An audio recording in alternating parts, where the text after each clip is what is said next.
تو یہ حضرت ابراہیم نے قیامت تک کے لیے دلیل کاٹ دی کہ جو رب کی مخالفت ہے وہ سارا جہان کرتا رہے، حق والے کا حق بنتا ہے کہ وہ خدا کی مخالفت چھوڑ کے رب والا بن جائے۔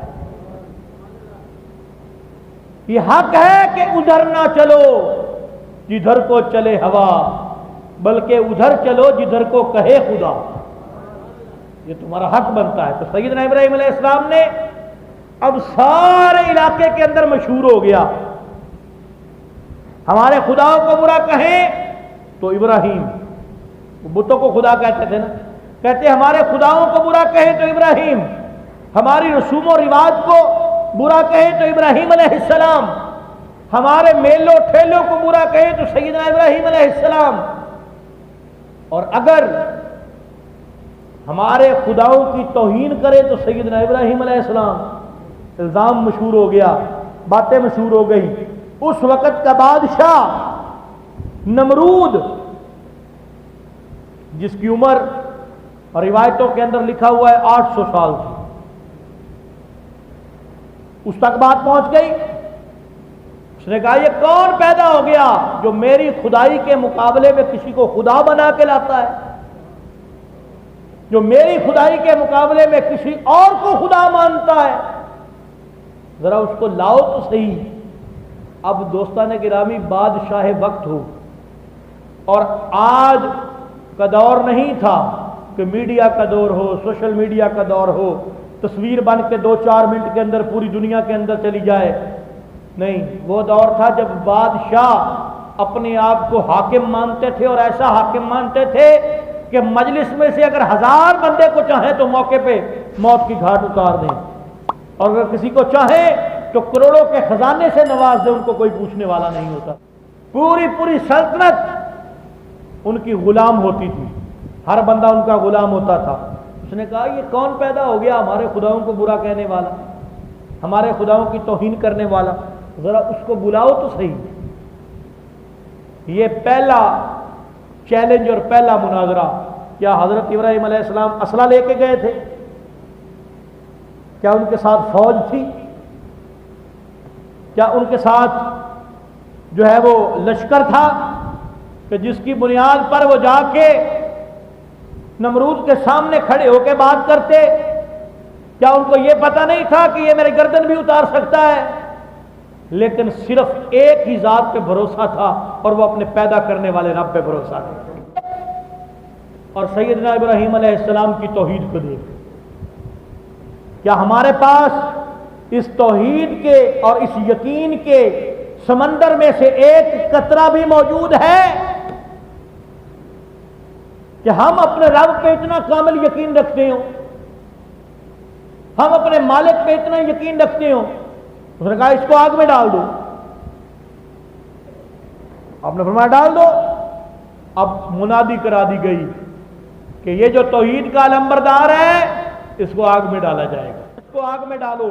اب پورا عالم کفر ایک طرف ہے اور سیدنا ابراہیم علیہ السلام کا استقلال ایک طرف ہے، آپ کی توحید ایک طرف ہے۔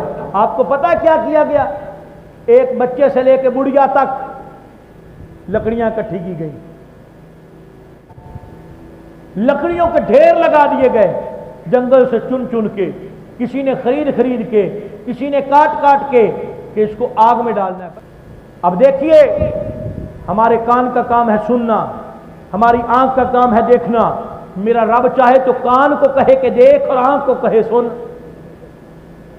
یہ ان اسباب کے اندر اگر تاثیر رکھنے والا ہے تو کون ہے؟ اللہ ہی ہے نا، وہ مالک کریم ہی ہے نا، جس نے ان اسباب کے اندر، ان ذرائع کے اندر یہ تاثیر ڈال دی۔ اے آگ تو نے جلانا ہے، اے پانی تو نے پیاس بجھانی ہے۔ وہ مالک چاہے تو آگ کو کہے کہ تو نے آج کے بعد برف جیسا کام کرنا ہے، برف کو کہے کہ تو نے آگ جیسا کام کرنا ہے، آج کے بعد برف کے پہ کھانا پکے گا۔ یہ تاثیریں رکھنے والا کون ہے؟ میرا مالک ہے، اللہ ہے۔ اس نے اپنی توحید کا اظہار کس طرح کیا؟ سیدنا ابراہیم علیہ السلام کو اس منجنیق کے اندر ڈال کے اس آگ کی طرف پھینکا جا رہا ہے کہ جب پھینکا جا رہا تھا، جب آگ جل رہی تھی ایک پرندہ چونچ میں پانی کے 2 قطرے لے کے آتا ہے، وہ اپنے آپ کو جناب سیدنا ابراہیم کا حمایتی ظاہر کر رہا ہے، اس پرندے کا نام ہے ہدہد، وہ 2 قطرے پانی کے چونچ میں لے کے آتا ہے اور اوپر لا کے آگ کے اوپر پھینکتا ہے، یوں پھینکتا ہے کہ آگ بجھ جائے۔ تو یار وہ بجھا سکتا تھا، اس پرندے کو بھی پتا تھا کہ اس آگ نے 2 قطروں سے بجھنا نہیں ہے، لیکن اس کو یہ پتا تھا کہ کم از کم ابراہیم کے حمایتیوں کی لسٹ میں میرا نام تو لکھا جائے گا کہ نہیں لکھا جائے گا۔ اور ایک جانور ہے گرگٹ، وہ پھونکے مار رہا ہے کہ آگ تیز ہو جائے، آگ اور بھڑکے، اس کو بھی پتا تھا کہ میری پھونک سے آگ نے بھڑکنا نہیں ہے، لیکن کیوں پھونکے مار رہا ہے؟ اس لیے کہ دشمنی ہے، عداوت ہے، بغض ہے، اس کے اندر حسد ہے، وہ دشمنوں کی لسٹ میں چلا گیا۔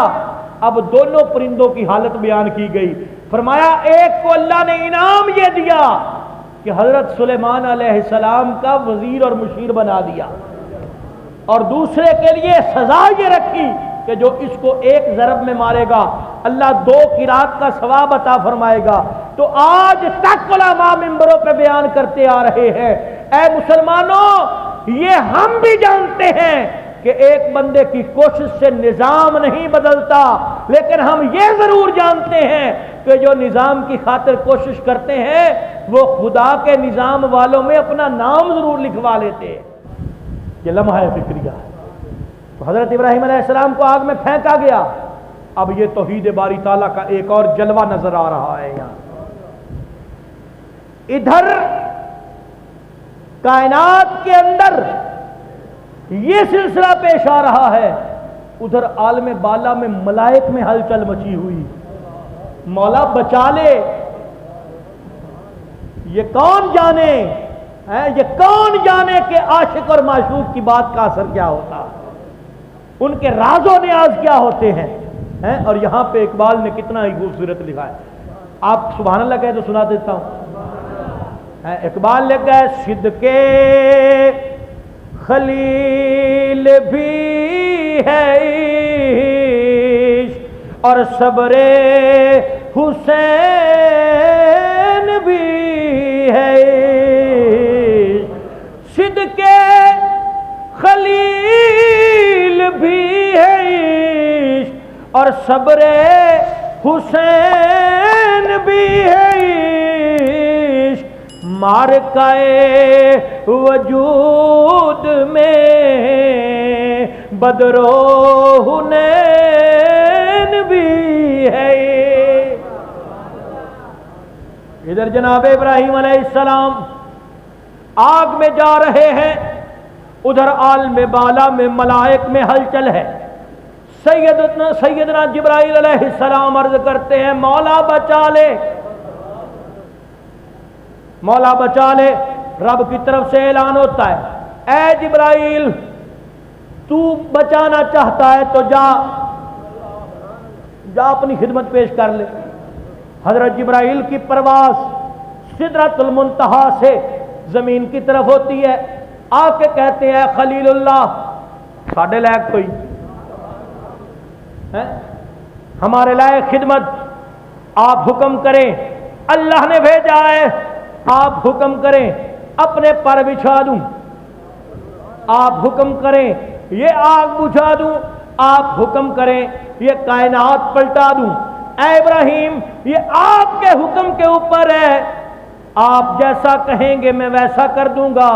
تو جواب خلیل سنیے، فرمایا جا تجھ سے کوئی کام نہیں، جس کی خاطر ہم جان دے رہے وہ دیکھ نہیں رہا، تجھ سے کوئی کام نہیں۔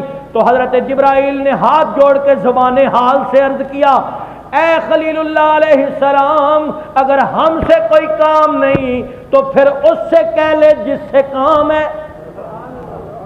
تو اپنے اور خدا کے بیچ میں کسی کو نہیں نہ لانا چاہتا تو پھر اس سے کہنا، اس سے تو دعا کر کہ مولا بچا لے۔ تو جناب ابراہیم علیہ السلام کا جواب سنیے، حضرت ابراہیم یہ عاشق کا مقام ہوتا ہے، یہ مقام عشق ہے۔ لوگ جو کہتے ہیں نا کہ علی نے حسین کو میدان کربل میں کیوں نہیں بچایا؟ محمد عربی نے حسین کو میدان کربل میں کیوں نہیں بچایا؟ یہ واقعہ سنیں اس کو خود ہی سمجھ آ جائے گی۔ حضرت ابراہیم علیہ السلام سے جناب جبرائیل کہنے لگے جناب آپ پھر جس سے کام ہے اسی سے عرض کر لیجئے، تو حضرت ابراہیم علیہ السلام نے فرمایا ارے جس سے کام ہے وہ خود بھی دیکھ رہا ہے، اس کی منشا ہے، بچانا ہوا تو بچا لے گا، جلانا ہوا تو جلا دے گا۔ یہ مقام عشق ہے، ہم نے نہیں بولنا، یہ لب نہیں کھولنے، اس کا آرڈر آ گیا تو بس یہ لب بند ہے، اب جو ہوگا وہ جانے، ہم نے اپنا آپ پیش کر دیا ہے۔ یہ خدا کی رضا میں اپنی رضا کو فنا کر دینا ہے، اس کو فنا فی اللہ کا مقام کہتے ہیں کہ اپنی رضائیں، اپنی خواہشات، اپنے اندر پیدا ہونے والے یہ سب فنا ہے، اس مالک کے آگے سب کچھ فنا ہے۔ مولا اب جیسے تیری مرضی ہے تو چلا۔ اب جب یہ بات آ جائے تو پھر مالک کی طرف سے بھی اعلان آ گیا، جب اپنا آپ پیش کر دیا ادھر منجنیق سے اڑے، آپ کی طرف جاتے ہوئے بھی ایک بار یہ جملہ نہیں نکلا مولا تو بچا، تو مولا نے پھر کلام اتارا، وہ کلام ڈائریکٹ آپ کو مخاطب کر کے تھا، قلنا یا نار کونی بردا وسلاما علی ابراہیم، اے آگ اب ٹھنڈی ہو جا، تو اینی ٹھنڈی بھی نہیں ہونا کہ ٹھنڈ نال کوئی تکلیف پہنچے، اینی ٹھنڈی بھی نہیں ہونا، اے آگ ٹھنڈی ہو جا اور سلامتی والی ہو جا میرے ابراہیم پر۔